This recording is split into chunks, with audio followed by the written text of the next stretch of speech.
नया IBN 7 हौसला है।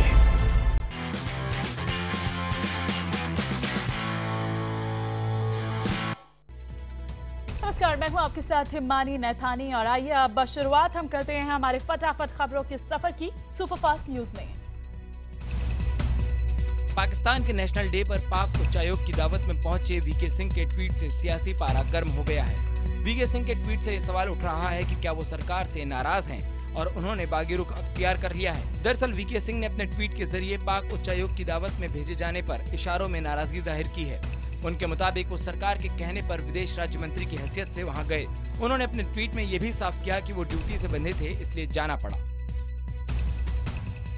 वीके सिंह के ट्वीट पर जम्मू कश्मीर के पूर्व मुख्यमंत्री उमर अब्दुल्ला ने चुटकी ली है।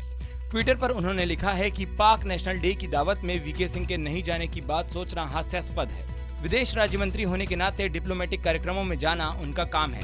उमर के मुताबिक मोदी सरकार पाक और हुर्रियत के रिश्तों की हकीकत समझ रही है। पिछली बार पाक से वार्ता रद्द करना सरकार का गलत फैसला था। हुर्रियत नेताओं को पाक नेशनल डे की दावत में बुलाने पर विदेश मंत्रालय ने अपना जवाब दिया। साफ कहा गया कि हुर्रियत को लेकर भारत अपना रुख पहले ही कई बार स्पष्ट कर चुका है। भारत पाकिस्तान के मुद्दों के बीच कोई तीसरा पक्ष नहीं है। विदेश मंत्रालय के मुताबिक शिमला समझौता और लाहौर घोषणा के तहत ही सभी मुद्दों पर शांतिपूर्ण द्विपक्षीय बातचीत होगी। आपको बता दें कि पाक उच्चायुक्त ने कहा था कि नेशनल डे पर हुर्रियत नेताओं को बुलाने पर भारत को कोई आपत्ति नहीं है।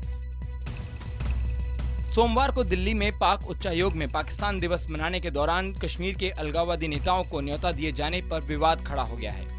पाक उच्चायुक्त के बुलावे पर ही हुर्रियत कॉन्फ्रेंस के मीरवाइज उमर फारूक समेत 7 अलगाववादी नेता दिल्ली पहुंचे और उनसे मुलाकात भी की। यही नहीं, बासित ने हाल ही में जेल से रिहा हुए अलगाववादी मसरत आलम को भी न्योता दिया था, लेकिन मसरत खराब सेहत का हवाला देते हुए नहीं आए।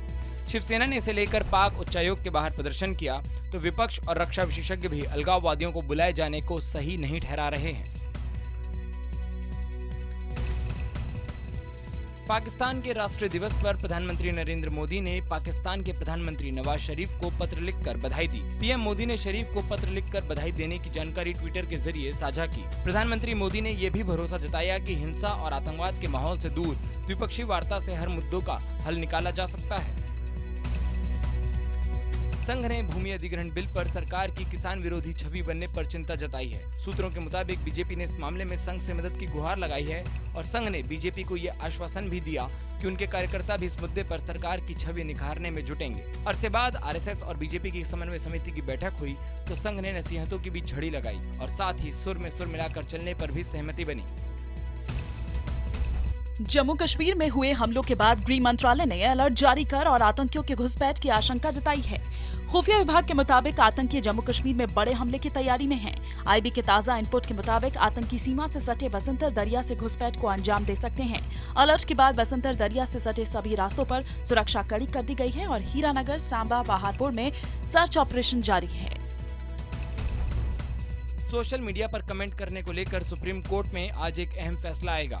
कोर्ट ये तय करेगा कि सोशल मीडिया पर आपत्तिजनक कमेंट करने वालों के खिलाफ किस प्रक्रिया के तहत कार्रवाई की जाए। आईपीसी के सेक्शन 66A के मुताबिक आपत्तिजनक टिप्पणी किए जाने पर पुलिस उस व्यक्ति को गिरफ्तार कर सकती है। आज से दिल्ली विधानसभा का 2 दिन का विशेष सत्र शुरू हो रहा है। केजरीवाल सरकार लेखानुदान बजट पेश करेगी।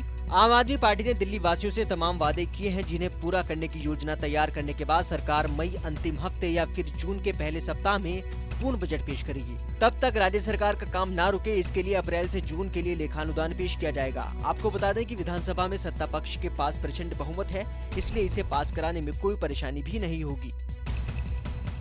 मध्य प्रदेश विधानसभा का विशेष सत्र आज से शुरू हो रहा है। इस सत्र में जमकर हंगामा होने की संभावना है। सरकार ने सप्लीमेंट्री बजट पास करने के लिए सत्र बुलाया है। विपक्ष व्यापम को लेकर जबरदस्त हंगामा करने की तैयारी में है। इससे पहले कांग्रेस महासचिव दिग्विजय सिंह ने शिवराज सिंह पर जमकर निशाना साधा और कहा कि उन्होंने खुद को बचाने के लिए उमा भारती और राज्यपाल को फंसा दिया है।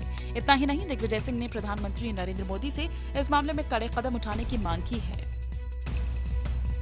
प्रधानमंत्री नरेंद्र मोदी ने शहीद दिवस पर पंजाब के हुसैनीवाला में शहीद भगत सिंह, राजगुरु और सुखदेव को श्रद्धांजलि दी। पीएम मोदी के साथ पंजाब के मुख्यमंत्री प्रकाश सिंह बादल ने भी शहीदों को श्रद्धांजलि दी। 23 मार्च 1931 को अंग्रेजों ने भगत सिंह, राजगुरु और सुखदेव को फांसी दे दी थी, जिसके बाद पंजाब के फिरोजपुर जिले में हुसैनीवाला गांव में ही क्रांतिकारी भगत सिंह, राजगुरु और सुखदेव का अंतिम संस्कार किया गया। हुसैनीवाला में ही तीनों क्रांतिकारियों की समाधि है। हुसैनीवाला में शहीद भगत सिंह, राजगुरु और सुखदेव को श्रद्धांजलि देने के बाद प्रधानमंत्री नरेंद्र मोदी अमृतसर पहुंचे और उन्होंने स्वर्ण मंदिर में मत्था टेका। इसके बाद प्रधानमंत्री मोदी जलियांवाला बाग गए और वहां शहीदों को नमन किया। पीएम मोदी ने दुर्गाना मंदिर जाकर दर्शन भी किए। प्रधानमंत्री नरेंद्र मोदी के स्वच्छ भारत के सपने को पूरा करने के लिए अब कॉर्पोरेट जगत ने भी हाथ बढ़ाया है। टैक्स में छूट और कॉर्पोरेट्स के लिए 2% अनिवार्य CSR ने इस अभियान में तेजी ला दी है। इंडिया इंक ने स्वच्छ भारत के लिए 1 करोड़ का फंड दिया है। इसी कड़ी में L&T, DLF, Vedanta, Bharti, TCS, Ambuja cements, Tata motors जैसी कई देश की जानी मानी कंपनियों ने भी CSR का बजट इस योजना में खर्च करने के लिए प्रतिबद्धता जताई है। मुंबई के मलाड इलाके में एक 23 साल की लड़की की लिफ्ट में फंसने से मौत हो गई। लिफ्ट आते ही आलिया उसमें दाखिल हुई, लेकिन लिफ्ट पहले ही बंद हो गई, जिससे आलिया का आधा शरीर अंदर और आधा बाहर रह गया। लिफ्ट पहली मंजिल की तरफ गई, लेकिन शरीर फंसने की वजह से ऊपर नहीं जा सका और ब्रेक डाउन हुआ और लिफ्ट नीचे गिर गई। चश्मदीदों के मुताबिक लिफ्ट का सेंसर खराब था और मेंटेनेंस काफी दिनों से नहीं हुई थी। राजधानी दिल्ली में पुलिस ने हथियारों के जखीरे के साथ 3 लोगों को गिरफ्तार किया है। सराय काले खां और कश्मीरी गेट इलाके से पकड़े गए इन आरोपियों के पास से पुलिस ने 11 बंदूकें और 1800 कारतूस बरामद होने का दावा किया है। जांच में ये पता चला है कि ये लोग यूपी से हथियार और गोली दिल्ली लाकर बेचा करते थे। पुलिस के मुताबिक गिरोह का सरगना एक डिप्टी SP का बेटा है। कोलकाता की एक कंपनी ने बॉलीवुड अभिनेत्री शिल्पा शेट्टी के खिलाफ धोखाधड़ी की शिकायत दर्ज कराई है। कंपनी का आरोप है कि शिल्पा शेट्टी ने उन्हें पैसे दोगुने करने का लालच देकर अपनी कंपनी में 9 करोड़ रुपए निवेश कराए। पुलिस ने शिकायत दर्ज कर मामले की जांच शुरू कर दी। वहीं शिल्पा शेट्टी ने आरोप लगाने वाले मनोज जैन को सबूत पेश करने की चुनौती दी है। नवी मुंबई के पनवेल में हुए चर्च पर हमले का मामला लगातार तूल पकड़ता जा रहा है। मुख्यमंत्री फडणवीस ने 48 घंटे के भीतर पुलिस को आरोपियों को पकड़ने के लिए कहा है। महाराष्ट्र विधानसभा में इस मुद्दे पर जमकर हंगामा भी हुआ। विपक्ष ने जमकर हंगामा करते हुए देवेंद्र फडणवीस की सरकार पर सवाल खड़े किए। जांच कर रही पुलिस ने हमलावरों का स्केच भी बनाया है। पुलिस इस मामले में 2 दर्जन से ज्यादा लोगों को हिरासत में लेकर पूछताछ कर चुकी है, पर अभी तक पुलिस को कोई कामयाबी नहीं मिली है। मध्य प्रदेश के जबलपुर में पुलिस ने 21 मार्च को हुए चर्च पर हमले के आरोप में हिंदू धर्म सेना के 6 लोगों को गिरफ्तार किया, जिनको बाद में जमानत मिल गई। पुलिस ने इस मामले में 3 नामजद और 25 अज्ञात लोगों के खिलाफ केस दर्ज किया है। उधर इसी के विरोध में मुंबई के क्रिश्चियन समुदाय के लोगों ने 25 मार्च को शहर में सभी कैथोलिक स्कूल और कॉलेजों के बंद का ऐलान किया हुआ है। पिछले कई दिनों से नकल और नकल की तस्वीरें पूरे देश में नजर आ रही हैं। जो बिहार कभी नीतीश राज में सुधार के रास्ते पर चल पड़ा था, वही बिहार आज स्कूली शिक्षा को जैसे मुंह चुला रहा है। लेकिन लगता नहीं कि वहाँ के नेताओं को राज्य की छवि की जरा भी फिक्र है। वहाँ के शिक्षा मंत्री कहते हैं कि नकल पर उनका बस नहीं चलता, तो आरजेडी सुप्रीमो और पूर्व मुख्यमंत्री लालू प्रसाद यादव ने तो यहाँ तक कह दिया कि उनके राज में तो खुलेआम वो किताब दिलवा देते थे नकल करने के लिए। नारायण साईं और आसाराम बलात्कार मामले के गवाहों को धमकाने के मामलों की जांच अभी चल ही रही है कि उधर सूरत से भी एक आयकर अधिकारी की मां को धमकाने का मामला सामने आया है। दरअसल नारायण साईं और आसाराम के यहाँ से कुछ दस्तावेज बरामद किए गए हैं, जिनकी जांच में सूरत के एक आयकर अधिकारी जुटे हुए हैं। लेकिन इस दौरान नारायण साईं और आसाराम के लोग उनकी मां को लगातार धमकी देकर उन पर दबाव बना रहे हैं। इस मामले में उमरा पुलिस ने मामला दर्ज कर जाँच शुरू कर दी है। केदारनाथ यात्रा में शामिल होने वाले तीर्थयात्रियों के लिए अब अपना बायोमेट्रिक पंजीकरण करवाना अनिवार्य हो गया है। बिना पंजीकरण के उन्हें केदारनाथ जाने की अनुमति नहीं दी जाएगी। इसके लिए रुद्रप्रयाग जिले में गुप्तकाशी, फाटा, सोनप्रयाग और केदारनाथ में 15 अप्रैल तक पंजीकरण केंद्र स्थापित किए जाएंगे। गुड़गांव के रविनगर इलाके में सिलेंडर फटने से दर्जन भर लोग झुलस गए। घायलों में 2 महिलाएं, 3 पुरुष और 3 बच्चे शामिल हैं। गंभीर रूप से घायल 8 लोगों को दिल्ली के सफदरजंग अस्पताल भेजा गया। दरअसल घर के अंदर एक शख्स बड़े सिलेंडर से छोटे सिलेंडर में गैस भर रहा था। इसी दौरान वहां जल रहे दिए से 2 सिलेंडरों में आग लग गई और धमाका हो गया। मौसम की मार से परेशान किसान के लिए एक राहत देने वाली खबर है। कृषि विशेषज्ञों का मानना है कि इस वक्त अगर किसान अपने खाली पड़े खेतों में गन्ने की बुआई करे तो न सिर्फ उसे गन्ने की फसल में खासा फायदा हो सकता है, बल्कि किसान गन्ने के साथ साथ उन्हीं खेतों में खीरा, ककड़ी, खरबूजा या फिर मूंग की खेती भी आराम से कर सकता है, जिसके चलते एक ही वक्त में कई तरह की खेती करके अच्छी पैदावार की जा सकती है। अंबाला स्वास्थ्य विभाग ने गर्भ में लिंग जांच करवाने वाले अंतर्राज्यीय गिरोह का पर्दाफाश किया है। सीएमओ को जानकारी मिली थी कि अग्रवाल हार्ट सर्जिकल अस्पताल का कर्मचारी लिंग जांच के काम में शामिल है, जिसके बाद उनकी टीम शख्स के पास पहुंची और सारा भेद खुल गया। ये गोरख धंधा कई अस्पतालों में चल रहा था। पकड़े गए आरोपी ने इस रैकेट में कई लोगों के होने की बात कही और ये भी बताया कि कैसे ये लोग अस्पतालों से लिंग जांच कराने वालों के लोगों का संपर्क कराते थे। अजमेर शहर में प्रतिबंधित पॉलिथीन और प्लास्टिक गिलास के बढ़ते इस्तेमाल को रोकने के लिए नगर निगम अब जाकर नींद से जागा है। निगम ने शहर में कार्रवाई करते हुए 470 किलो पॉलिथीन और प्लास्टिक के गिलास जब्त किए। निगम के दल ने आदर्श नगर, नसीराबाद रोड, वैशाली नगर और JLN अस्पताल के बाहर मौजूद ठेले और दुकानों पर छापेमारी कर कार्रवाई की। इस दौरान संबंधित दुकानदारों और ठेलों वालों के चालान भी काटे गए। उज्जैन में एक पत्नी के अपने पति को गिरवी रखने का चौंकाने वाला मामला सामने आया है। दरअसल इस महिला के साथ कुछ अज्ञात लोगों ने धोखा किया और इनाम में 12.5 लाख रुपए मिलने का लालच दिया। इनाम हासिल करने के चक्कर में इस महिला ने न केवल अपने घर का सारा सामान बेच दिया, बल्कि अपने पति को भी गांव के पाटीदार के यहाँ नौकर के रूप में गिरवी रख दिया। मामला तब सामने आया जब इतना सब करने के बाद भी महिला को इनाम की राशि नहीं मिली। पुलिस अब इस मामले की जांच में जुटी हुई है। बांग्लादेश से क्वार्टर फाइनल जीतने के बाद टीम इंडिया ने 3 दिन आराम किया, लेकिन ऑस्ट्रेलिया से मुकाबले के पहले भारतीय टीम ने जमकर अभ्यास किया। गुरुवार को भारत को ऑस्ट्रेलिया से सेमीफाइनल मुकाबला खेलना है। सिडनी में टीम इंडिया का अभ्यास देखने आए प्रशंसकों के साथ विराट कोहली और सुरेश रैना ने मस्ती की। दोनों खिलाड़ियों ने अभ्यास के बाद प्रशंसकों के साथ फोटो भी खिंचवाए। सिडनी में गुरुवार को होने वाले भारत ऑस्ट्रेलिया मुकाबले में उमड़ने वाले भारतीय दर्शकों को लेकर क्लार्क काफी चिंतित हैं। उन्होंने ऑस्ट्रेलियाई क्रिकेट प्रेमियों से ज्यादा तादाद में मैदान में आने की अपील की है। ऑस्ट्रेलियाई कप्तान माइकल क्लार्क और डेविड वार्नर ने ट्वीट कर कहा कि गुरुवार को ऑस्ट्रेलिया प्रेमी SCG को गोल्ड कलर में रंग दिया जाए।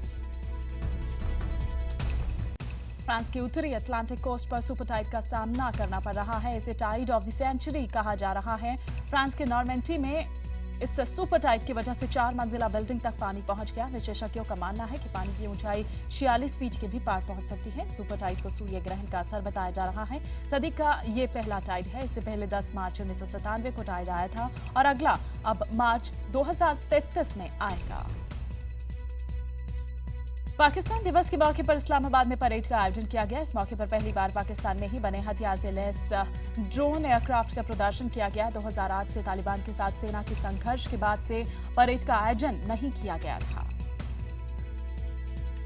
सीरिया के इदबिल शहर में अल-नुसरा फ्रंट ने हेलीकॉप्टर के एक पायलट और चालक दल के 3 सदस्यों को बंधक बना लिया। हेलीकॉप्टर को माउंट जाविया में तकनीकी गड़बड़ियों की वजह से आपातकालीन स्थिति में उतरना पड़ा था। इराक की राजधानी बगदाद में हुए कई बम धमाकों में 19 लोगों की मौत हो गई और 36 लोग घायल हो गए। सदर शहर के व्यस्त बाजार में किया गया धमाका सबसे भयानक था। यहां हुए धमाके में 9 लोगों की मौत हो गई और 22 घायल हो गए।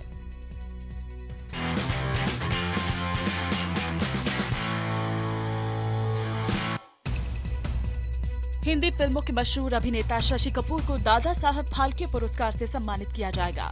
दीवार, कभी कभी, सिलसिला, नमक हलाल और सत्यम शिवम सुंदरम जैसी यादगार फिल्मों में अभिनय कर चुके शशि कपूर लंबे वक्त से बीमार चल रहे हैं। फिल्म दीवार में शशि कपूर के एक डायलॉग मेरे पास माँ है के इस डायलॉग को आज भी लोग याद करते हैं। पृथ्वीराज कपूर और राज कपूर के बाद एक ही परिवार के 3 लोगों को फाल्के पुरस्कार से नवाजे जाने से एक नया रिकॉर्ड भी बन गया है। सुभाष घई की फिल्म राम लखन की रीमेक में सिद्धार्थ मल्होत्रा और आलिया भट्ट को साइन कर लिया गया है। सिद्धार्थ मल्होत्रा नाम के राम के किरदार में नजर आएंगे, जो कि जैकी श्रॉफ ने निभाया था। वहीं आलिया भट्ट माधुरी दीक्षित का किरदार निभाती नजर आएंगी। कृति सनन जल्द ही रोहित शेट्टी की फिल्म में काम करती नजर आएंगे, जिसमें शाहरुख खान भी हैं। कृति के दोस्तों ने उनसे जिद की है कि वो उन्हें शाहरुख खान से मिलवाएं। हाल ही में शाहरुख खान ने ट्विटर पर कृति को बधाई दी थी। अक्षय कुमार ने हाल ही में शिल्पा शेट्टी और उनके पति राज कुंद्रा के साथ मिलकर एक होम शॉपिंग चैनल लॉन्च किया है, जिसमें वो अपनी पर्सनल चीजों को नीलाम करेंगे। इस नीलामी से मिलने वाले पैसे अनाथ बच्चों के लिए काम करने वाली एनजीओ को दिए जाएंगे। प्रशांत सिंह राजपूत की फिल्म डिटेक्टिव ब्योमकेश बख्शी 3 अप्रैल को रिलीज होगी। रिलीज से पहले ही निर्देशक दिवाकर बनर्जी ने इसके सीक्वल के बारे में सोच लिया है। दिवाकर का यह कहना है कि अगर ये फिल्म कामयाब रही तो वो सीक्वल भी जरूर बनाएंगे। बॉलीवुड क्वीन कंगना रनौत 27 साल की हो गई हैं। उन्हें बॉलीवुड की बोल्ड एक्ट्रेस के तौर पर जाना जाता है। उन्हें अपनी पहली ही फिल्म गैंगस्टर में अपने दमदार अभिनय की बदौलत बेस्ट फीमेल डेब्यू का अवार्ड मिला था।